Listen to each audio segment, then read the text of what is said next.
Queridos amigos, muita paz a todos. É com muita alegria, de fato, que voltamos à nossa casa nesta noite. Encontramos os amigos, essa noite chuvosa e fria. Saudamos também os nossos amigos que nos acompanham pela internet e os amigos do Rio Grande do Norte que nessa noite estão presentes em nossa casa, nos dando a alegria de recebê-los entre os nossos nesse momento. Nós faremos hoje uma palestra que é continuidade a uma palestra que realizamos no sábado à noite, no mês de maio, intitulada Carta Magna da Paz I. E nós reunimos nessas duas palestras, a de maio e a de hoje, algumas das exortações, das reflexões que identificamos em três obras espíritas, uma que se chama Carta Magna da Paz, psicografia de Raul Teixeira, ditado pelo Espírito Camilo, a quem homenageamos com o título dessa palestra, o livro A Sublime Oração de São Francisco e a biografia Francisco, O Sol de Assis, porque esses livros, além de várias mensagens de Joana de Ângeles, nos fazem compreender a relação do Espiritismo com este grande espírito seguidor de Jesus, aquele que tem de uma forma mais clara, mais intensa, vivido a mensagem do Mestre e cuja última existência na Terra, no século XII, trouxe para nós de forma evidente e inequívoca a importância da vivência da mensagem de Jesus. Então é a Francisco de Assis a quem esses livros todos se referem e que demonstram as correlações desse espírito com o espiritismo e com a mensagem de Jesus na Terra. E se uma palestra fosse um evento ou um gênero a quem nós pudéssemos dedicar, assim como fazemos com o livro, nesta noite nós dedicaríamos esta palestra aos nossos amigos Dona Edna e seu Lúcio, que enfrentam nesse momento, como diria Francisco de Assis, a dor da doença, da cirurgia, mas enfrentam com resignação, heroicamente, e a eles dois nós dedicamos essa palestra da noite de hoje. Dito isto, amigos, passemos então às nossas reflexões nesta noite. A oração de São Francisco integra para nós, os cristãos, um conjunto de orações universais, em que nós teríamos duas grandes orações, que é o Pai Nosso e essa que é a oração atribuída a Francisco. Dilatando a nossa percepção, nós observamos que existem orações universais em todas as culturas. E nós que estamos nesse tronco judaico-cristão, como espíritas, nós percebemos que uma outra oração tem uma importância muito grande, além do Pai Nosso e da oração atribuída a Francisco, que é o Salmo 23, traduzido pelo nosso amigo professor Severino Celestino, musicado por vários cantores, vários grupos, mas também pelo nosso grupo Acorde, na voz do nosso amigo Marco Lima. E como espíritas, nós não podemos nos esquecer da oração de Cáritas, uma oração genuinamente espírita, ditada por este espírito Cáritas, que foi martirizado em Roma e que ditou duas mensagens em O Evangelho segundo o Espiritismo e uma prece que está analisada pelo professor e filósofo espírita Regis Moraes, num livro que se chama A Prece de Cáritas.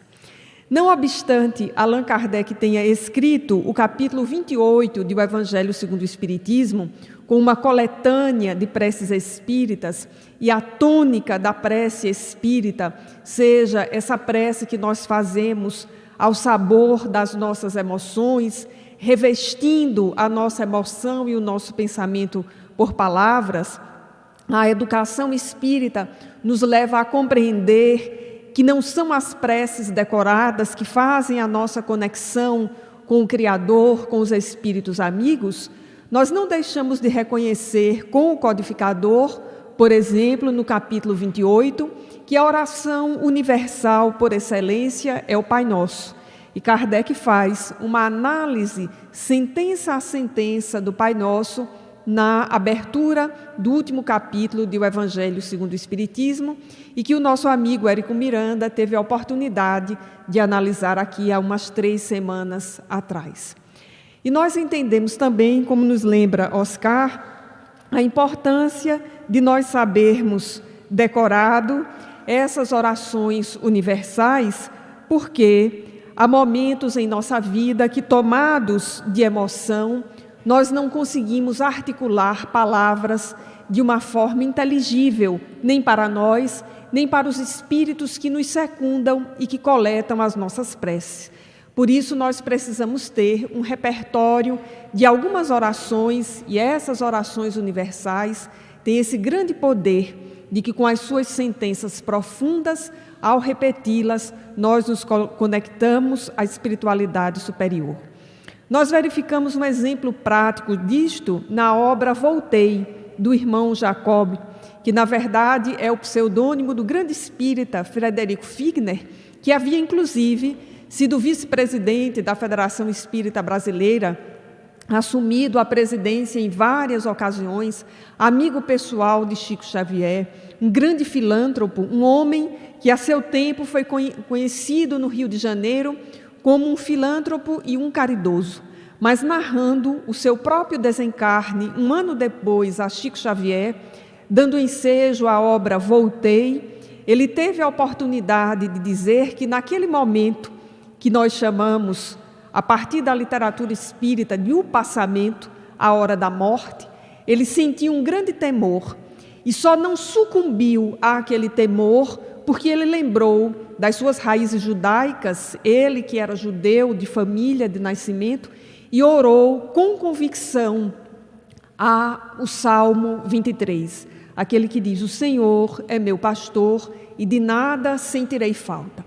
E o irmão Jacob narra que nesse momento em que ele repetia aquela oração, ele conseguiu sintonizar com a sua filha Marta, que já havia desencarnado, e é ela quem o auxilia no momento em que os laços que o ligavam ao corpo, que já estava morto, começavam a ser separados.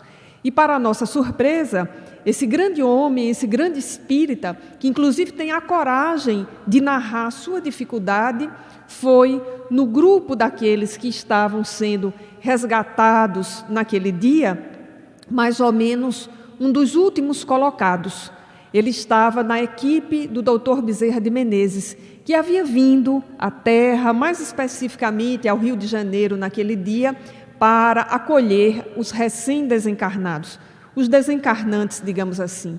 E para a surpresa do próprio Frederico e para o nosso alerta, ele, que era esse homem tão bom, não foi o primeiro da fila.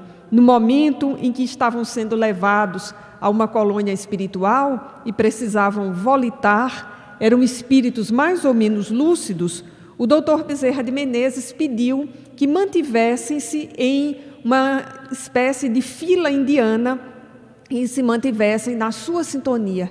E Frederico Figner não é um dos primeiros que ali está. Eram 12 espíritos reencarnados.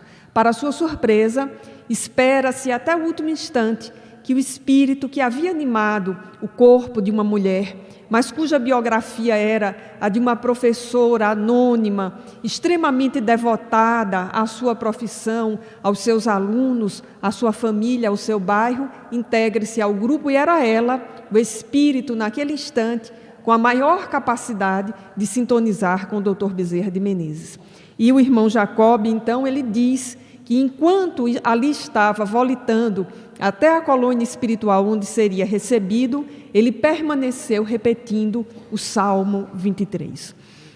Nós observamos na reunião mediúnica, quando tratamos com espíritos que guardam, por vezes, grandes ódios, experiências muito danosas de rancor, e que nós conseguimos fazê-los se lembrarem de expressões de afeto, e que perguntamos para eles sobre as experiências da espiritualidade, da religiosidade, e quase nunca eles têm essas experiências para narrar, porque é um contrassenso manter-se vinculado à espiritualidade e permanecer no rancor, no ódio, mas esses espíritos quase sempre têm uma experiência para narrar.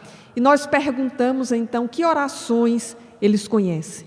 E quando o espírito de fato está imbuído do propósito de arrependimento e consegue voltar à memória, há sempre uma dessas orações universais, às vezes uma oração muito singela, a oração da serenidade, que aquele espírito aprendeu na infância, que foi alvo de um carinho de alguém que lhe ensinou a repetir aquelas palavras, mesmo sem fazer a reflexão dos seus significados profundos, mas o ensinou a repetir. E quando o Espírito repete, quando nós repetimos, nós voltamos àquela emoção profunda que é capaz de nos libertar.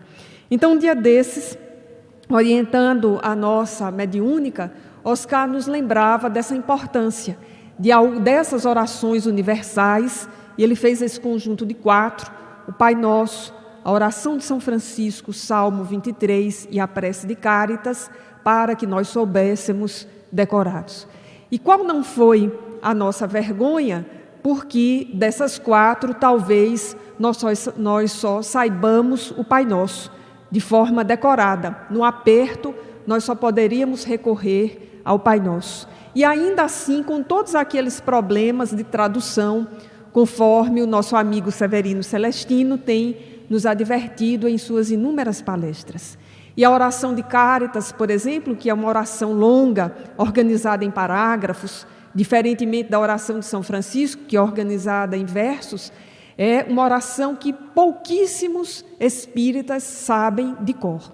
Particularmente, eu só conheço a nossa amiga Dona Edna, que sabe de cor, sabe recitar sem faltar nenhuma palavra, nenhuma letra, e já tive a oportunidade de ouvi-la recitando a prece de Cáritas num momento dificílimo da vida dela, que foi no sepultamento de seu filho. Posso dizer isso aqui porque foi um evento público, muita gente viu, e um momento que nos comove. E nós sempre admiramos a capacidade mnemônica de Dona Edna por decorar aquela oração que nos parece, às vezes, tão difícil, tão distante. Então, nós precisamos saber essas orações decoradas, não apenas por decorá-las, não são uma senha de banco para nós termos na memória no momento do aperto e usarmos como uma senha de saque, mas nós precisamos conhecê-las para entender o significado profundo de cada palavra. Recentemente, nesse exercício de entender esses significados profundos, eu me dei conta que passei os 40 minutos entendendo a sentença Pai Nosso que estais nos céus. Eu nunca tinha parado para refletir, embora repita essa oração todos os dias, porque eu me dei conta que é o Pai de todos, é o meu, é o do outro que antagoniza comigo, é o daquele a quem eu não amo em profundidade, é o dos que fazem mal à humanidade, é também o Pai das plantas, dos animais, dos insetos, é o Pai da vida. E eu fiquei uns 40 minutos me dando conta de quão profundo nem é uma sentença, é o que se chama um grupo nominal, Pai Nosso. Não cheguei nem a refletir ainda sobre o restante, que estais nos céus. Então, essas orações têm essas sentenças que nos levam a refletir em profundidade. E com a oração de São Francisco não é diferente, porque a nossa cultura nos leva a associá-la às situações de velório. Um velório católico, por exemplo, é uma oportunidade em que a oração de São Francisco é cantada. E nós guardamos, inclusive, uma memória ruim, porque parece que a oração só é cantada no velório ou quando o féretro está próximo de baixar a sepultura. E nós estamos diante de um poema de raríssima beleza em sua composição e em seus significados profundos, que vale a pena repetir e vale a pena memorizar. Um poema que diz: Senhor, fazei-me instrumento de vossa paz, Onde houver ódio, que eu leve o amor. Onde houver ofensa, que eu leve o perdão. Onde houver discórdia, que eu leve a união. Onde houver dúvida, que eu leve a fé. Onde houver erro, que eu leve a verdade. Onde houver desespero, que eu leve a esperança. Onde houver tristeza, que eu leve a alegria. Onde houver trevas, que eu leve a luz. Ó Mestre, fazei com que eu procure mais consolar que ser consolado, compreender que ser compreendido, amar que ser amado, pois é dando que se recebe, é perdoando que se é perdoado e é morrendo que se vive para a vida eterna. A partir da obra do doutor Alírio Cerqueira, intitulada A Sublime Oração de São Francisco, nós compreendemos que essa oração tem 3 partes delimitadas com muita clareza e que nos apresentam um grande desafio. A primeira parte é chamada de a parte da aceitação, que é aquela primeira sentença: Senhor, fazei-me instrumento da tua paz, e os 8 pares opositivos que vêm na sequência: ódio e amor, ofensa e perdão, discórdia e união, dúvida e fé, erro e verdade, desespero e esperança, tristeza e alegrias, trevas e luz. Se observarmos bem, como dissemos na palestra anterior, aqui nós nos colocamos numa condição de aceitação. Ou melhor, Francisco nos leva a perceber que quando nós repetimos essa oração, meditando sobre as suas palavras, nós nos colocamos numa condição de aceitação. Aceitação do nosso limite, de que nós não podemos fazer nenhuma dessas 8 coisas, 8 conciliações, amor, ódio, trevas, luz, desespero e esperança, por exemplo, se nós não nos colocarmos como instrumentos do Cristo, instrumentos de Jesus. Porque a paz, na verdade, não nos pertence. A paz é do Mestre. Ele é que é essa fonte inesgotável dessa paz que nós buscamos e que nos falta quando esses pares opositivos estão presentes na nossa vida ou na vida do outro. A primeira parte da oração não diz se é em relação a nós ou em relação aos outros. É onde houver ódio, levar amor. Onde houver discórdia, levar a união. Não necessariamente no outro, em outro espaço, mas pode ser nos escaninhos da nossa alma, porque há inúmeros momentos de nossa vida que nós estamos muito mais para o desespero do que a esperança, para a tristeza do que para a alegria, para o erro do que para a verdade. E precisamos então nos colocar à disposição de Jesus, aceitando a condição de que nós somos meros instrumentos na mão do Mestre. A diferença é que o problema ou a dificuldade ou a possibilidade não está no instrumento, mas em quem maneja um instrumento. Porque é razoável pensar que um pincel, ainda que tosco, na mão de um grande artista, pode gerar uma bela tela, um lindo quadro. Mas os melhores pincéis, as melhores tintas e a melhor tela na mão de alguém que não saiba manejar um pincel, talvez não passe de algumas pinceladas, de algum borrado na tela. Qualquer um de nós que dirija, razoavelmente bem um veículo num carro de Fórmula 1, provavelmente nós não faremos nada. Mas um piloto de Fórmula 1 necessariamente tem que ser um bom condutor de um veículo automotor. E o que diremos em relação a Jesus? Então, embora nos preocupemos com que instrumento nós somos, se somos, por exemplo, como até apareceu hoje à tarde no programa de Luciano Huck, se talvez nós nos comparemos a um Fusquinha 66 ou a um pincel com cerdas rotas, o importante está em quem vai manejar esse pincel. Então, na primeira parte da oração, nós nos colocamos nessa condição. Nós aceitamos que nós somos um instrumento e desejamos, como instrumento, ser manejados por Jesus. Na segunda parte da oração, nós saímos dessa condição de aceitação e entramos na condição de disponibilização.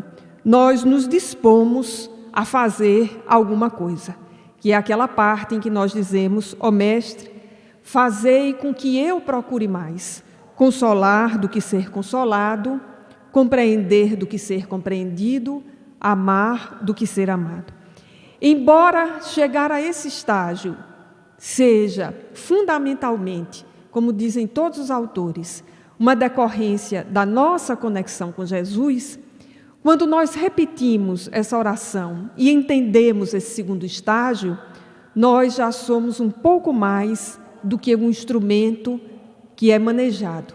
Nós somos um instrumento que reflete, porque nós desejamos fazer algo em relação ao outro. A segunda parte da oração, ela é profundamente uma parte em relação ao outro, porque é compreender mais, aliás, por ordem, consolar mais, compreender mais e amar mais. E a última parte é uma parte de profunda entrega às leis divinas, porque é aquela parte que diz que é dando o que se recebe, é perdoando o que se é perdoado e é morrendo que nós não voltaremos mais a viver na terra nas condições de provas e expiação. Porque morrer, e renascer para a vida eterna significa superar esse ciclo de reencarnações dolorosas, dificultosas que nós temos enfrentado nos últimos séculos. Ter a compreensão de que é dando o que se recebe é ter a compreensão profunda da lei de evolução. Na vida, só nos acontece aquilo que nos é justo, merecido e necessário. E do banco da vida, nós só sacamos aquilo que nós depositamos. Então, é dando que se recebe, em todos os sentidos profundos, simbólicos e espiritualizados dessa expressão, e não no sentido fisiológico em que ela é usada na política brasileira.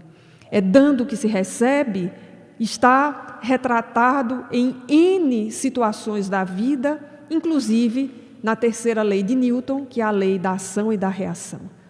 Um corpo, ao sofrer o impacto de um outro corpo, ao ser movido, vai reagir. Era uma síntese perfeita, a terceira lei de Newton, dessa perspectiva mais ampla e espiritual de que é dando que se recebe.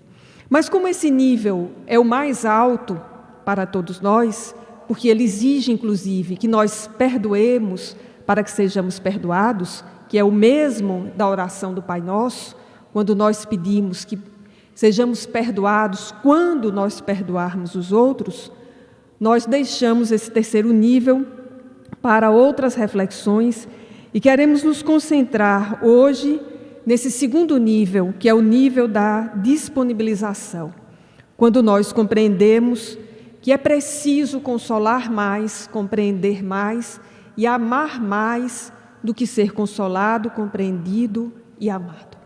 E aí nós entendemos, a partir das reflexões do Espírito Camilo, de Joana de Ângeles, do próprio Dr. Alírio Cerqueira, da biografia de Francisco escrita por César Saide, que quando nós nos colocamos nessa relação, não é que nós não precisemos mais sermos consolados, sermos compreendidos e sermos amados. Nós ainda precisamos, porque é desse nível evolutivo em que nós estamos. É desse momento desafiador que nós nos encontramos na transição planetária. É desse momento de conquistas, de virtudes, com o qual nós nos comprometemos na espiritualidade. Mas nós nos comprometemos também com um exercício na direção do outro, porque é nos colocarmos à disposição de Jesus, sabendo que Ele é toda a fonte de sentimentos possível para que nós possamos consolar mais, compreender mais e amar mais do que nós somos consolados, compreendidos e amados. E essa oração de Francisco, perfeita, como todas as coisas que são conectadas com a espiritualidade superior, que são sempre perfeitas e simples, apresenta nessa sentença uma simplicidade que ao mesmo tempo revela a profundidade das coisas espirituais que ligam os céus à terra. Porque a sentença começa com o esforço de consolar mais, compreender mais e amar mais. E vejamos que nós não chegamos nos 3 itens de uma só vez. Talvez todos nós comecemos consolando mais. Porque para consolar mais, nós não necessariamente precisamos compreender em profundidade. Mas para compreender mais e em profundidade, nós precisamos consolar mais. E não ainda necessariamente amar em plenitude. Mas para amar em plenitude, que é o amar mais, sem esperar ser amado na mesma intensidade, necessariamente nós precisamos compreender em profundidade e ter recursos de consolação inesgotáveis. Então vejamos que há nessa disponibilidade, nessa disponibilização de nossa parte, uma gradação que nós precisamos atingir. E o Espírito Camilo, através de Raul Teixeira, na obra que citamos, diz que Francisco atingiu esses 3 níveis porque ele estava, evidentemente, no nível mais elevado de evolução para essa dimensão humana que nós podemos perceber, porque Jesus já havia passado dessa condição, e Francisco estava cumprindo de forma intensa aquilo que o Livro dos Espíritos preconiza sobre a virtude. E quando nós olhamos o Livro dos Espíritos na questão 893, nós vemos que Kardec perguntou aos espíritos qual a mais meritória de todas as virtudes. Então, o pressuposto é de que todas as virtudes são meritórias, mas qual delas é a mais meritória? E a resposta dos espíritos que assessoravam o codificador é que toda virtude tem seu mérito próprio, porque todas indicam o progresso na senda do bem. A virtude, sempre que há resistência voluntária ao afastamento dos maus pendores. Então, nós já começamos a entender que, ainda que nós não tenhamos uma virtude como Francisco, de amar ao diferente de forma intensa, por exemplo, ele amava os mais diferentes de seu tempo, que eram os leprosos. Os seus biógrafos dizem que, na expressão de seu amor profundo pelos leprosos, ele os beijava na boca, numa expressão profunda. E certamente o seu amor profundo tinha características de imunização profunda, porque não há registros de que ele tenha morrido de lepra. O que não se daria conosco, evidentemente. E não se daria conosco também por tudo que conhecemos hoje do tratamento, da doença e do convívio. Então, Francisco ia ao limite. E nós vamos compreendendo com o Livro dos Espíritos que quando nós resistimos voluntariamente ao arrastamento dos maus pendores, nós começamos a exercitar a virtude.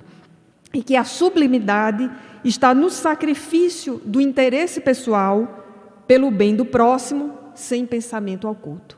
Então, essa segunda parte da oração, ela se conecta perfeitamente com essa instrução de O Livro dos Espíritos a respeito da virtude, desse sacrifício pessoal.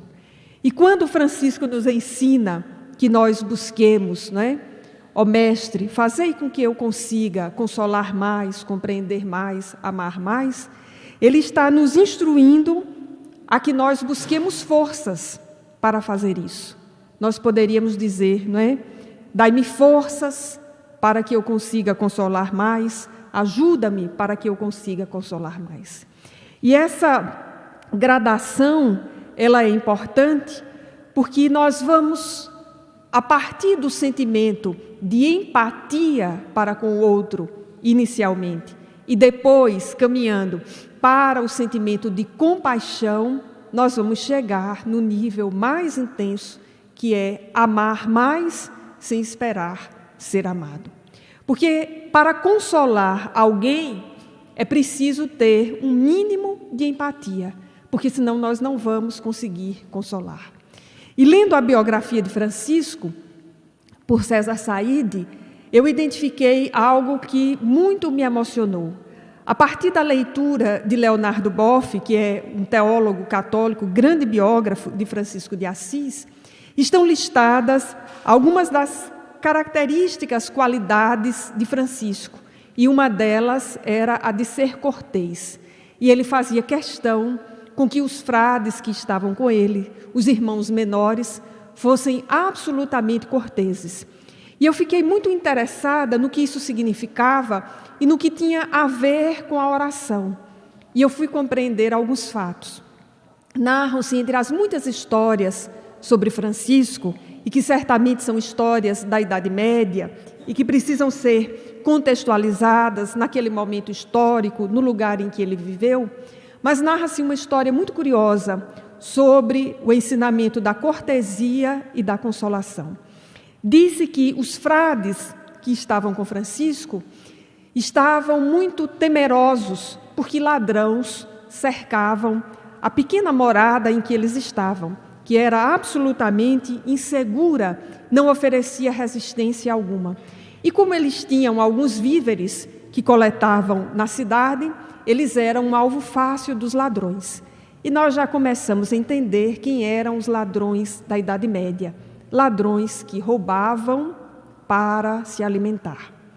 Grande parte daquilo que tem a ver com os assaltos na Idade Média, exceto aqueles que se deram nas cruzadas, nas guerras, onde sempre houve e há o espólio, eram assaltos para a sobrevivência. Isso é retratado de uma maneira muito bonita, por exemplo, não sobre a Idade Média, mas séculos depois, no livro Os Miseráveis, do espírito Victor Hugo. Mas nesse momento franciscano, os frades estavam muito incomodados, porque os ladrões cercavam a pequena casa em que eles viviam. E Francisco os exortava para serem corteses com os ladrões. Isso era motivo de muita controvérsia, inclusive de muita discussão.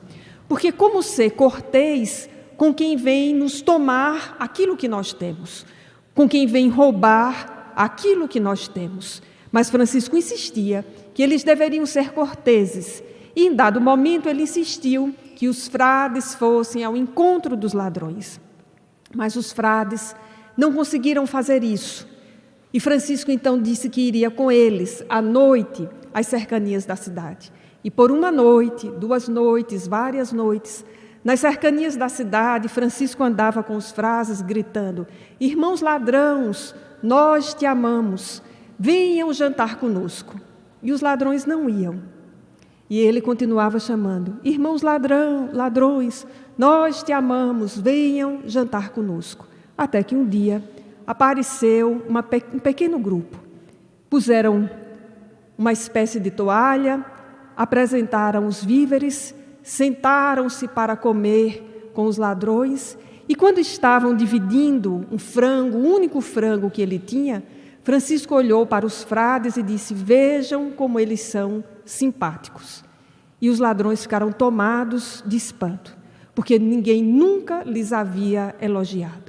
E quando eles estavam ali, naquele espanto, Francisco disse para eles: jantem conosco, ceiem conosco, porque para roubar vocês precisam estar fortes. E os ladrões ficaram impactados. Nunca tinham sido elogiados, e alguém lhes dizia que eles precisavam se fortalecer para fazer o que ninguém queria que eles fizessem. Jantem conosco, porque vocês precisam ficar fortes para assaltar a cidade. E dizem os biógrafos que os ladrões ficaram tomados de espanto. Dividiram o frango, e quando estavam jantando, Francisco disse: mas melhor do que roubar é coletar para dividir com Jesus. E desmontou assim aquela ideia daqueles homens de que para ter os seus víveres, a sua sobrevivência, eles deveriam tomá-los dos outros. E naquela mesma noite, um deles passou a integrar o grupo de Francisco, pedindo na cidade, em nome de Jesus, para alimentar os mais pobres. E esse detalhe da cortesia, que parece não ter nada a ver com a consolação, tem tudo a ver, porque ninguém consola o outro estupidamente, dizendo a alguém, estupidamente, não chore, você não tem por que chorar, a vida continua. Mesmo para essas questões que são, digamos, para nós óbvias, consolar alguém requisita de nós uma cortesia, porque nós precisamos entrar na empatia com aquela pessoa. E Francisco chegou ao máximo de ter empatia com aqueles que nos levam o que nós temos. Guardadas as devidas proporções, os tempos não estão tão distantes. E essa semana eu soube de uma atitude absolutamente franciscana, de cortesia e também de consolação. A história de uma médica no Rio de Janeiro, que estava num ônibus, que foi assaltado. Os ladrões levaram não apenas a sua bolsa, os seus pertences, mas a de outros passageiros. No entanto, houve troca de tiros com a polícia e um deles ficou machucado, ferido. E quando a situação estava, segundo a linguagem policial, totalmente dominada, era preciso socorrer os feridos. E aquela médica, como cristã, e como talvez uma das poucas réplicas de Francisco em nossos dias, foi atender ao ladrão que a havia assaltado, tomado os seus pertences, mas estava ferido. E quando entrevistada sobre o que ela havia sentido, ela disse que não havia sentido nada de diferente. Era o seu dever de ofício atender a um ferido, a um machucado. Então, essas expressões, essas réplicas que carecem tanto entre nós, elas nos falam dessa gradação. Naquele instante, aquela médica já estava no estágio 2, e não no estágio 1 da consolação, estava no 2, compreendendo mais do que sendo compreendida. Porque numa situação dessa, a primeira reação de todos nós que estamos vivendo em pânico é nos colocarmos na posição de vítimas. Nós fomos assaltados, fomos espoliados, Nós estamos ali necessitados de compreensão, de ajuda, de auxílio. E a médica já no estágio 2, compreendendo muito mais, nem esperou que outros colegas chegassem a assumir seu posto, mas foi possível ali ajudar enquanto a situação se regularizava, enquanto outros eram atendidos. Então, essa pessoa, essa médica, que é uma pessoa real, anônima, como todos nós somos, nesse estágio 2, essa réplica de Francisco, compreendendo mais. E para compreender, nós vamos sair desse estágio 1, que é o estágio da consolação, que requer a empatia, e entrar já nesse segundo estágio, mobilizando um outro aspecto, que é sermos compassivos, que é a grande virtude da compaixão. Ter compaixão para com o outro, ou ter misericórdia para com o outro, dizem os tradutores, que significa etimologicamente colocar o nosso coração junto com o outro. E aí nós vamos compreendê-lo em profundidade, porque não é apenas consolá-lo, mas é compreender a sua dor em profundidade, é compreender o que ele sente, é compreender por que ele está ali. E, evidentemente, na perspectiva franciscana, compreender não significa alimentar a dor, nem a exclusão, nem qualquer forma de opressão. Significa ir na direção do outro, compreendê-lo e fazer um esforço para caminhar com o outro. E, se possível, como na passagem do samaritano, trazer o outro conosco, ainda que momentaneamente. E quando nós falamos de compreender mais do que ser compreendido, inevitavelmente nós nos lembramos da biografia do Dr. Bezerra de Menezes, que também foi e é uma réplica de Francisco de Assis. Nos lembramos de Chico Xavier, de Madre Teresa, de Irmã Dulce, de Dom Helder Câmara. E sobre Dom Helder Câmara, outro dia, eu soube de uma história muito interessante de um amigo, colega de trabalho, que foi seminarista da mesma ordem de Dom Helder, e que me contou outro dia, inclusive pelo detalhe muito curioso, de que esse amigo foi seminarista na mesma ordem de Dom Helder, teve a oportunidade de ouvi-lo muitas vezes, mas o seminário era em Uberaba. Então ele teve a rara oportunidade de morar na cidade de Chico Xavier. E ele me conta muitas histórias de Chico, quando Chico ainda andava. Esse colega é uns 10 anos mais velho do que eu, e ele teve a oportunidade de conviver com Chico Xavier. E eu digo que ele é uma das poucas pessoas que conviveu com dois grandes espíritos reencarnados no Brasil no século XX, Chico Xavier e Dom Helder. E vez por outra ele me conta umas histórias. Às vezes ele chega na universidade e diz, lembrei de uma história para lhe contar. E outro dia ele contou uma de Dom Helder, que eu achei de profunda compreensão e muito na tônica de Francisco de Assis. Disse ele que em Olinda, onde Dom Helder viveu grande parte de sua vida e onde ele foi arcebispo, havia uma grande obra da igreja, até porque ele viveu aquele tempo difícil, duríssimo, do período de ditadura no Brasil, tendo uma postura muito forte e muito coerente. E a igreja tinha uma atividade muito forte. A igreja no sentido de a comunidade a qual ele velava. E atendia muitas famílias, era um período de muita pobreza no Brasil, e eram servidas 3 alimentações a muitas pessoas daquela comunidade. E Dom Helder fazia essas refeições junto com aquelas pessoas e costumava, depois do café da manhã, sair para caminhar na comunidade antes de voltar para as suas atividades na arquidiocese. E havia uma determinada freira que reclamava muito dos hábitos dele. E um hábito dele era o hábito de ter dinheiro trocado no bolso da batina para distribuir com as pessoas. E ela reclamava profundamente. E certo dia ela não apenas se contentou em reclamar nas costas de Dom Helder, falar outro, mas resolveu ter a altivez de dizer a ele.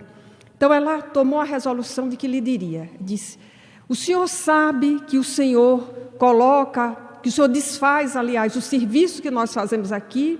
E ele disse, não sabia que eu desfazia o serviço. Pois o senhor desfaz o serviço que nós fazemos aqui, porque todo mundo a quem o senhor dá dinheiro faz refeição aqui na casa paroquial. E ele disse, sim, qual é o problema? O problema é que eles pedem dinheiro e dizem que estão com fome. E o senhor sabe que eles não estão com fome, mas o senhor dá dinheiro. Aí esse meu amigo, que também se chama Helder, curiosamente, disse que Dom Helder virou-se para a filha e disse, minha filha, só porque eles são pobres, não podem nem mentir. Há uma compreensão extrema, profunda, né? Uma compreensão profunda de quem era o outro naquelas circunstâncias. Pedagogicamente, nós podemos listar todos os problemas da ação de Dom Helder. Se nós formos, pela lógica de ensinar a pescar, nós vamos fazer como a freira, nós vamos dizer que ele estava errado. Chico Xavier também fazia isso. Tinha sempre dinheiro trocado no bolso, porque quando ele saía, as pessoas pediam. Mas a lógica de Dom Helder, naquele momento, ela foi intensa. Ele compreendeu muito mais do que esperava ser compreendido naquela circunstância. Porque a lógica materialista da situação era os pobres deveriam compreender que não poderiam pedir mais nada daquela comunidade, nem daquele que era o seu gestor, o seu organizador. Mas o seu gestor espiritualizado compreendia que aqueles que pediam dinheiro, pediam por várias razões. Por estarem acostumados, por estarem na miséria profunda, por ser um hábito, um vício torto, e porque, sobretudo, naquele momento, eram os integrantes da legião dos muitos pobres do Brasil. Então, consolar mais, compreender mais e amar mais, que é o mais difícil, implica que nós saiamos dessa lógica que está centrada no eu, para que nós possamos começar a entender uma lógica centrada não somente no tu, mas uma lógica centrada no ele, no eu e no nós. Porque se a lógica for centrada no tu, será uma lógica em que nós vamos falsamente compreender, porque nós vamos simploriamente nos anular. Na perspectiva de Francisco e de Jesus, o detalhe é que tudo é no coletivo. Somos, cada um de nós é o outro e somos nós todos. Por isso, o Pai é nosso. É Pai nosso que estás nos céus. Porque não adianta nós irmos sozinhos. Aliás, nós nem vamos. Não adianta, porque nós não vamos. É da lei de sociedade que nós estejamos juntos. E compreender, então, nesse nível profundo, e chegar a amar nesse nível profundo de plenitude, implica um movimento inicial e recursivo de nós também conseguirmos nos consolar em profundidade, nos compreender em profundidade e amar em profundidade. Porque se nós consolarmos os outros, falando da imortalidade da alma, das reencarnações, e nos desesperarmos ante o desencarne de um ente querido, nós estaremos na superficialidade da compreensão. Se nós compreendermos o outro, desculparmos todas as suas falhas e não compreendermos que nós somos espíritos em evolução, que precisamos aceitar nossos limites, nossos grandes limites, nossas imperfeições, e como diz Joana de Ângeles, escolhermos uma a uma para trabalharmos, nós não faremos esse processo que é de mão dupla, de idas e vindas.